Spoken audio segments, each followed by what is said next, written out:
23 Revels, and actually all Revels with the batteries in the back, but especially on 23 Revels with this big heavy battery here, the shelf that Winnebago installs the battery on is not very secure, so watch this.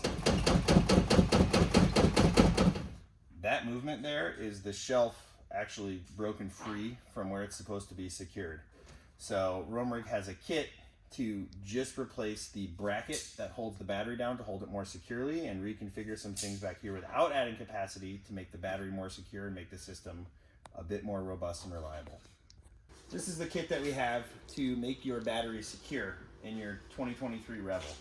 You'll notice now that the battery, if I grab this bracket that holds the battery, I'm actually moving the whole van. The shelf doesn't move around, the battery doesn't move around anymore. A couple other things that happen when we do that: we actually get rid of the little switch that's on here for your inverter. We remove that to simplify the wiring and decrease failure points.